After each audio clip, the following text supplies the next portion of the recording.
Welcome back to the 173rd episode of the Daily Flip podcast. I'm your host, Alex, and today we're going to be flipping through some of the top stories, including calls for people to stop using the word ceasefire when talking about the war in Gaza, a interesting piece about giving the Speaker Tempore a little bit more power, or pro-tem, a little bit more power, and a tax policy in Texas that is actually going to empower the rich. And I think it's an interesting breakdown, so we're going to spend a little bit of time on that one. And of course, we will end today with our Daily Delight, a story meant to leave you feeling positive and ready to take on the day. Now, that's enough rambling from me. Let's jump in to our daily debate. So does the massive or the mounting shift of this narrative about our nation going to war over the last few years, I mean, we were kind of isolationists under Trump. Now Biden, the sentiments have changed a little bit more. Of the pro-war side of both parties have come back out. And we're kind of giving different countries a blank check, and we're not necessarily resolving some of the core issues with where our money's going.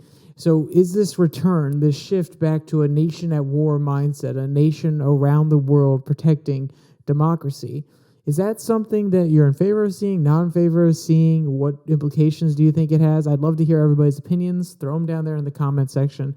So let's jump to our first article that comes from Truth Out.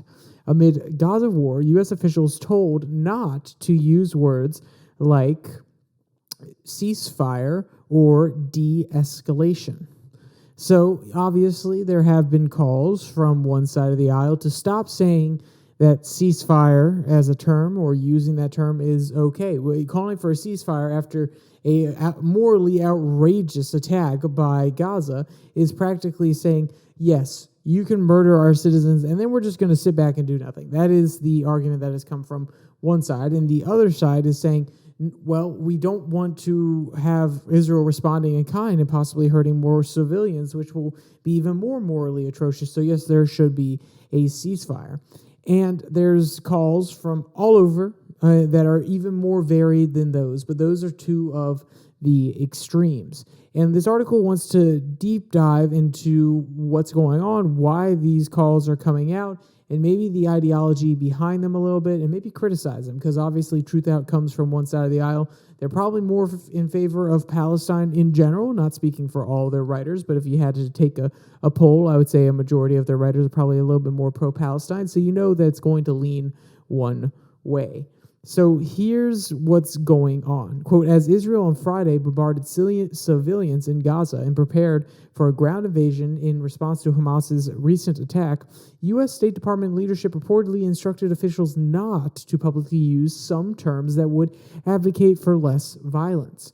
According to HuffPost, which reviewed official emails, quote, State Department staff wrote that high-level officials do not want to press materials that include three specific phrases: de-escalation, ceasefire, and end to violence and bloodshed, and restoring calm. HuffPost noted that when reached for comment as on the directive, the State Department officials said they would not comment on internal communications. However, quickly, others, went out to blast the policy as disgusting, maddening, and pretty shocking.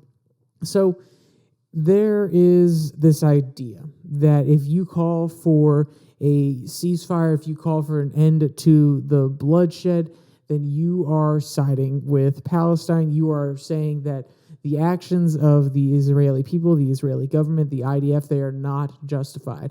And I think maybe if we were intellectually honest, and maybe if some of the people who made these arguments stuck to some of their principles, you can actually have two thoughts at once. That yes, that the Palestinian people should not be held responsible for Hamas's actions, and that they are being used as human shields, and also that what Hamas did was morally repugnant, and the Israeli people and the government have a right to defend themselves, but we should try to limit bloodshed. I feel like you can have those two thoughts simultaneously, or technically I'd listed three there. I think you can have all three of those thoughts simultaneously. but it is different when it's coming from a messaging standpoint from the United States government or the administration in power. Random people saying things like that versus the government saying that we need to limit the amount of hostilities or we need to limit the bloodshed. On an international or foreign policy stage, that actually sends a little bit of a different message. It portrays the idea that America isn't fully behind what Israel is doing. And even if that's not exactly the intent, everything is scrutinized on the world stage. Everything seems to have a double meaning. There's always going to be sides that read into something. So in these sort of things, you tend to see a lot more unambiguous. You either see strategic ambiguity, where you kind of cover your intent, like we've done with China, to make it not 100% known whether we're going to back Taiwan or not, to make sure that they don't know what our response would be, and maybe they'll side on the side of caution when going forward. But also there's the point where you want to be completely unambiguous, which is what Biden did, saying to some of the people in the Middle East, if you are trying to take advantage of this moment in Israel, don't. And with certain things like this, adding language like ceasefire or end to bloodshed could be perceived as the White House hedging their bets. So I understand why, from a strategical standpoint, they are actually saying this, because they want to project strength. They want to say they're 100% behind Israel. They don't want other nations to think that the U.S. is backing down, or they're saying that they won't 100% be behind Israel. So I could see why this sort of language could, if you're looking at the worldview or the world through a worldview of realpolitik with strength, power projection, then yes, I could understand how this worldview that, hey, don't say these certain types of words because they could be misinterpreted or they could be taken a very particular way. I understand why there's a strategic memo. It's not like there's an external memo saying, hey, we don't want any of our citizens saying, no, this is a strategic internal memo telling people how to message on this. But also it does leave some things to be desired, and that's what this article is trying to highlight. So what is the possible problem, or what does this really get at the heart of? Quote, the reporting comes after U.S. Secretary of State Anthony Blinken came under fire earlier this week for deleting a Sunday post on X, formerly Twitter, in which he said that during a conversation with Turkish Foreign Minister Hakan Fidan, I'm sorry if I'm mispronouncing his name, I encouraged Turkey's advocacy for a ceasefire and the release of all hostages held by Hamas immediately. Noting HuffPost's article, Dawn Executive Director Sarah Lee Whitson directly called out the secretary, writing on social media, quote, this is your leadership for peace and security, Anthony Blinken? Code Pink co-founder Medea Benjamin took aim at President Joe Biden. It just gets worse and worse, she said. Biden is giving a total green light for Israel's collective punishment of Gazans. Anthony Zinkus, an adjunct faculty member at Adelapalai and Columbia Universities, asked, what is wrong with these people? Nina Turner, a senior fellow at the Institute of Race, Peace, and Political Economy, stressed that there is no peace without de-escalation, end quote. So there are so many different takes here. And you have one that really scrutinizes Anthony Blinken for his call for a ceasefire, saying, oh, well, are you saying that Israel doesn't have the right to defend themselves? You have other ones calling out the people that were calling out Anthony Blinken's comments. So you can see there's lots of different derision here. And I think the reason that they point this out is because, do you really want your Secretary of State? Do you really want the president? Do you really want your administration in the White House to completely fold on their positions just because there's a little bit of public outrage? And let's be clear, sometimes they need to fold on terrible positions, most definitely. I'm not disagreeing with that, and maybe this is one of those takes. But what Truth Out is pointing out here is they're just trying to listen to the masses. They're just putting their finger up and seeing where the wind is blowing, and then they're going about their day in response to that. No, you need to show leadership. If you say it, stick by it. Or, I take that back, think about what you're saying before you say it. And obviously, this was a post that was put out in haste, and then was taken down, or the other or alternative is it was put out being 100% serious, and then they saw where the winds were blowing and they said, oh, no, we take it back. We're going to delete that post.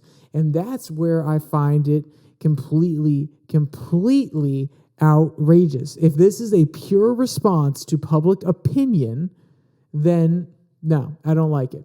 And let's be clear. I understand that we put people in that office to represent our values, but also the system that we have is not solely so that you can bend to the will of the people. Sometimes you know more than the people. Sometimes you have more expertise than the people that elected you. And sometimes you need to listen. You need to understand what's actually harming the people in your district. You need to understand how they feel about certain things, but how you address it is not a policy decision that they always get to make. It is sometimes your expertise in the area that is needed. And let's be clear, I don't necessarily agree with his comments that an absolute ceasefire is needed. But what I'm saying is bending to people on Twitter, which isn't even reality, which isn't even a majority of the U.S. population. That's what I have an issue with. And that's where I agree with Truth Out when they're saying that just bending because someone says something that is critical of you is not the way to go about this, especially in foreign politics. That looks weak. You know, when I just talked about realpolitik, the projection of strength, it looks weak when you fold to your own populace when you say something you truly believe. If you didn't truly believe in the ceasefire thing, then why'd you put it out in this first place? And I'm not trying to back Anthony Blinken into a box. I'm not trying to say that, morally reprehensible, blah, blah. I'm not trying to do any of that. He's not going to see this. This is not going to blow up. But trust me, we need to have a strong leader who has convictions and will stick by them. And we have seen that, at least for to some degree, for Joe Biden. And when I say that, yes, I know he has done a few different comments where we don't necessarily need to have the Israeli people occupying Gaza, and that is a little bit of mitigation, that is a little bit of hedging, and that is a part of his job. He can't just outright say, oh yeah, Israel has a free pass to do whatever they want. They could subjugate these people. No, I think if you're looking towards the ideal of democracy, even if they're defending themselves, they go defend themselves, they get rid of the Hamas terrorists, and then they get out. I feel like that's a admirable goal, and I can understand why Joe Biden is hedging in that way. But there were reports that his team wanted to calm down some of the language. They didn't want it to be so pro-Israel, where he was going to outright say if anybody tries to do anything, then they're going to be messing up. Don't take advantage of the situation. Some of that language reportedly comes directly from Joe Biden pushing his staff a little bit harder. And this is convictions. You could tell in the way that he was speaking. And let's be clear, I don't love Joe Biden on a whole bunch of things, but you could tell by the way he was speaking that he had conviction behind those words. He meant what he said, and it seemed strong. Even if it's coming out of somebody who is a little bit older, who could present it in a better way, even it honestly speaks more to the fact that that sounded semi-strong out of a person that we know is in a mental state that is not the best right now, who is having a hard time with certain phrases. So if I'm going to give him admiration, if I'm going to say that I like the job he's doing, you got to give credit where credit is due, and I think this is one of those cases. I think Joe Biden has the conviction. Stick with it. Don't be the flagpole or the flag, floating in the wind. No, you are the wind. You are the current. You are the one that will shape opinion. You are the one that will shape the response. Use your strength. Be a leader. That's why you were put into the White House. You got experience. Please use it. All right, let's jump to our second article that comes from the Washington Examiner. This one is it's an interesting headline. Give the Speaker Pro-Tempore, or I believe the proper way to say it is pro-tem. Give him the speaker power. Now that's an interesting one, and I haven't done the craziest amount of reading about this. I've gone through a few different articles about the potential of giving the speaker the power, or the pro-tem speaker the power of the speaker normally, and I feel like it kind of subverts the rules a little bit. Like he's supposed to reside over the speaker election and getting a new speaker in there, and yet in order to get some crisis packages through, they're just going to give him the power of speaker. Well, then why can't you just extend his pro-temp speakership for a long time and just keep giving him the power to authorize different things. I feel like it kind of undermines the point. But there is, something else that the Washington Examiner wants to point out here. They want to talk about the practicality of it and the possible implications, and I will definitely criticize where I think it is due. Quote, "It has been almost 2 weeks since every Democrat in the House joined 8 Republicans to oust Rep. Kevin McCarthy from the Speaker's office. It does not appear that House Republicans are even a single step closer to picking a new leader. Time is running out. The temporary spending authority that triggered the Republican malcontent coup against McCarthy runs out in 4 weeks. Congressional action to authorize aid to Israel in its fight against Hamas may come before then. When those deadlines approach, the House will have to vote to give temporary speaker powers to the pro-temp Speaker Patrick McHenry.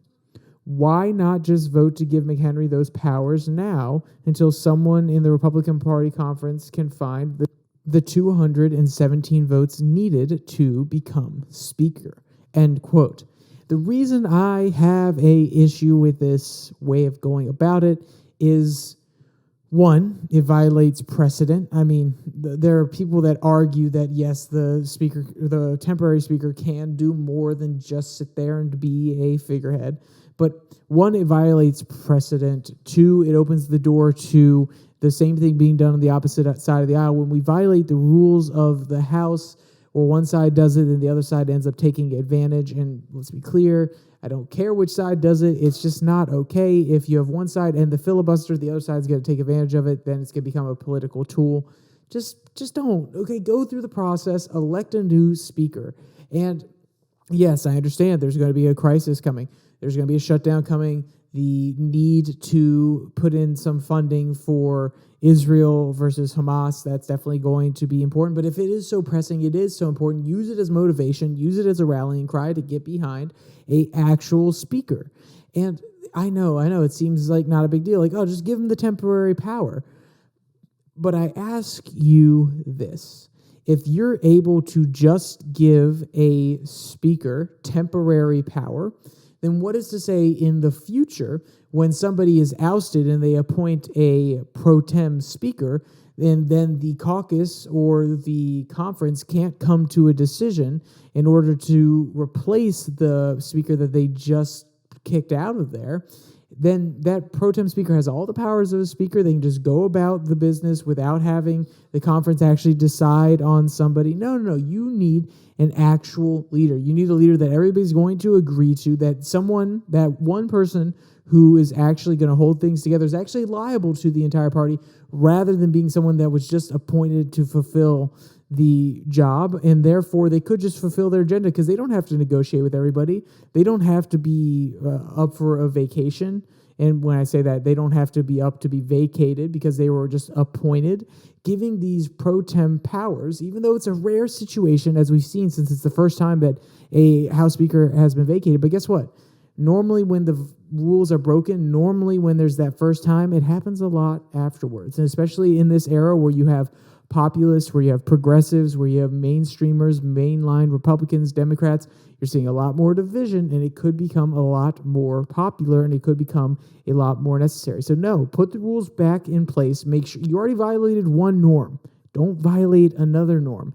Don't let the fear mongering of, hey, these big things are coming up, stop you from fulfilling your job.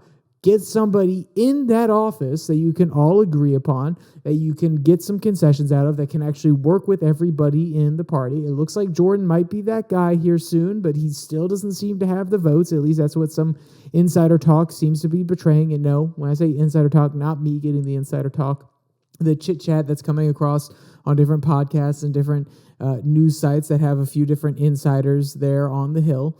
So we'll see. I hope that Jordan can get it through, and not just because I like Jordan, it's because I want someone to actually have the office, and we don't have to deal with this BS argument, that it's a crisis and we just need to give the powers to the Speaker Pro Tem. No, don't violate this. If it's on principle alone, don't violate the norms. But also don't open the door for the situation that I just talked about, where a Speaker Pro Tem is not actually liable to anybody because he wasn't put in there. He wasn't put in there via vote. it's just a risky scenario. And guess what? If it happens that there's one person who is a moderate, so let's say it happens to the Democratic Party, and the Republicans, they don't like the current speaker, so they get along with it, but they appoint a speaker pro tem who's a little bit more progressive, and then that progressive isn't liable to anybody. They can authorize things. They can go about their business in a way that the Republicans wouldn't necessarily like. While the Democrats are trying to scuffle around and figure it out, they can't come to a consensus. Guess what? That's not going to benefit you, because obviously they already have a majority. And if they're putting through some progressive measures, that maybe the whole party can't agree on who the speaker should be, but they may love some of the package deals or the different benefits that come from that really progressive package that the temporary speaker is putting through, they'll all vote for it and they can get it passed. I mean, just think about the repercussions. Don't violate the norms, even if it benefits you now, because it will come back to bite you in the butt. I absolutely guarantee it. All right, so what's the emergency? Because they're giving it this idea that they're kind of fear-mongering. Hey, this needs to be solved now. There's an emergency. Let's describe what the emergency is. They kind of touched on it in the first paragraph, but I want to talk about it here. Quote, "It takes only a majority of those votes to do so. In an emergency, House Republicans could quickly vote to give McHenry full speaker power temporarily to pass legislation. This is a safety valve everybody knows exists, which has taken pressure off Republicans to select a new speaker immediately. That is why, after 2 weeks, no one seems in a rush. House Republicans should take the speakership drama off stage. Constant front-page infighting communicates to the voters that Republicans can't govern. When someone finally does come up with the 217 votes needed, bring it to the floor ASAP, but not before. Until then, give McHenry the power to make the House function. Or let the House sit there, let the people actually see the dysfunction in the Republican Party. And I know strategically, I would agree. It is not okay. Leave it behind closed doors. But if you're someone who wants to actually see change, if you want the system to be a little bit better, no, keep it public. Keep it out there. Let the people see what's going on, so then their voices can be heard and things can change. But strategically, if you're on the inside, I 100% agree. Don't do it. You better keep that locked up. You better keep all the infighting behind closed door. Don't let too much information out. Don't seem like the incompetent party. 100%. If it was the Democrats in the same way, I would give them the same strategical analysis, because guess what? The people want Congress to do its job. They want the House to do its job. They may not know everything that goes into it, but they want them to do their job. They don't want to see the chaos, even though they do love a little bit of their soap opera. When it comes down to entertainment, they want to see it. When it comes down to putting people in power to govern the nation, they definitely don't. All right, let's jump to our last article that comes from The Nation. Texas Republicans want to ban the state from taxing the rich. So interesting. That's a pretty bold proclamation that they want to outright ban taxing the rich in Texas. So what is this article actually talking about? Well, there are some changes that are coming down the pipeline that is happening at a state level that this article doesn't necessarily look on in a favorable light. Let's put it that way. Quote, "In November, Texas voters will decide on an amendment to the state constitution known as Proposition 3. The amendment, approved by the Texas legislature in May, would prohibit the creation of a wealth tax in the Lone Star State, including a tax on the difference between the assets and liabilities of an individual or family. In other words, Proposition 3 would prevent lawmakers from taxing the rich or taxing anybody purely based on their wealth." Interesting. I don't think it's just the rich. While it will benefit the rich, no doubt, it applies equally across the board. So that framing is a little disingenuous. Quote, "Texas has historically been friendly to the ultra-rich and their pockets. With the state constitution forbidding an individual income tax, this year, over 45 Texans with a combined net worth of almost $700 billion in industries like oil, gas, real estate, and tech were listed among the Forbes ranking of the wealthiest Americans. The richest people in the world, Elon Musk, the richest person in the world, Elon Musk, moved Tesla's headquarters to Austin in 2021. complaining that California was a state of overregulation, over litigation, and over taxation. And what is Elon Musk? Okay, so I'm gonna take a little bit of my biased stance here, 100%. So call me out if you want to. But what has Elon Musk done? He has decided to build an entire, basically, town around SpaceX. He is still innovating. He's sending up large rockets. He's helping with the Ares missions to the moon. He's constantly improving. He's bringing in jobs and tax revenue from those people that work there, that live there, that pay some sort of property tax on the houses that they own, or whether they're buying groceries, things like that. So he's bringing in revenue, not only in contracts, but in people. And you're saying that this is a bad thing. Why? You're saying that he should be taxed directly. Why? I'm not saying that I don't agree. Maybe he should be taxed, but give me a better argument than just saying, oh, it's preventing the rich from getting taxed, and that's a bad thing. It doesn't necessarily give too much of a reason directly for that part of it. But then it does go on to talk about how the overall tax, they're not saying that Elon Musk needs to be taxed because of why. They're saying that this proposition is bad because it will disadvantage some of the people in the lower rungs of society. And I kind of want to dive into this one a little bit. And I want to talk about these narratives that the Texas Republicans are talking about and how this article tries to call them out. Quote, politicians in Texas continually use false narratives pushed by the 1% to oppose the wealth tax, incorrectly claiming that it would harm the everyday voter. House Joint Resolution 132 by Representative Cole Hefner takes a proactive step to ban the state from ever imposing a wealth tax on its citizens, ensuring that Texans take home more of their hard-earned paycheck, writes Texas Insider. Yet, despite the amendment's advocates' arguments to the contrary, that the state that have already implemented such laws have lower taxes on the average citizen than states that don't. This year, legislators in states like Connecticut and Washington have proposed a wealth tax, but more often than not, arguments against, like these being held by the Texas legislators, fail to disclose who benefits. By prohibiting a wealth tax, Proposition 3 helps widen the existing gap between the rich and the poor, putting businesses, corporations, and billionaires over the average citizen. So yeah, I think there could be an interesting argument there if they wanted to extrapolate and say, well, since you're not going to have a direct wealth tax or an income tax, then you're going to have a property tax. And a property tax is probably, even though some people's property is worth less than the billionaires and the millionaires, you probably, in Texas at least, you're going to have a system where the property tax is actually going to take up a larger percentage of people's incomes and take-home pay than the billionaires' income and take-home pay, and that disadvantages them. Sure, I think you could definitely make that argument, but don't forget that when they're creating this law, they're not saying, yes, we're only going to remove the taxes from the rich people and we're going to leave them on the poor people. Well, we're only going to get rid of wealth taxes for the wealthy people.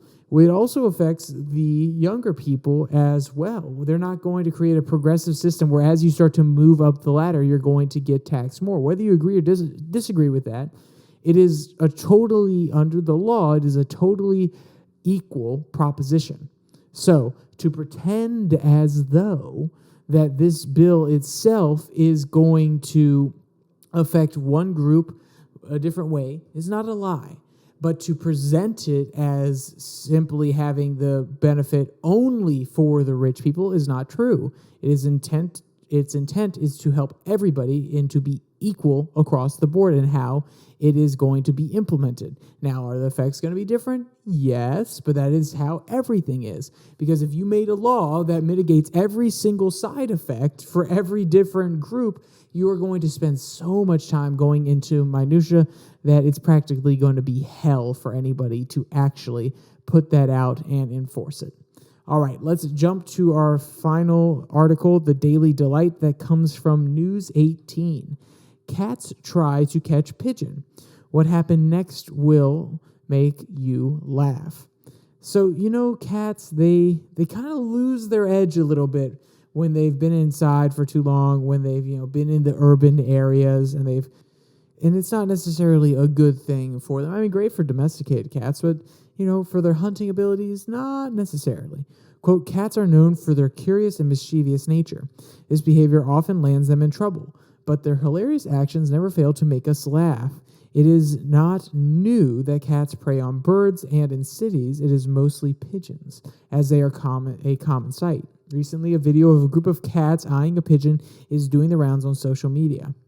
And, while these cats definitely make it seem that they're making a valiant attempt, they ultimately fail, and it is kind of hilarious. What's even more humorous is seeing how the pigeon outsmarted the cats and saved its life. A video shared on Instagram by a page called Should Have Cat shows 3 cats attempting to climb on top of a car while curiously watching a bird perched there, end quote. And if you want to see any of these cute photos or videos, or you want to read any of today's articles, there's the link in the description below that like and subscribe button. Also down there, you can find the link to the podcast on Spotify, Pocket Casts, Google Podcasts, as well as Podvine, and the Twitter handle @YourDailyFlip, where I post a Twitter tirade every Tuesday and Thursday, short form, a little bit less formal, not so many quotes, just off the top of the head. All right. With all that said, there's only one more thing to say.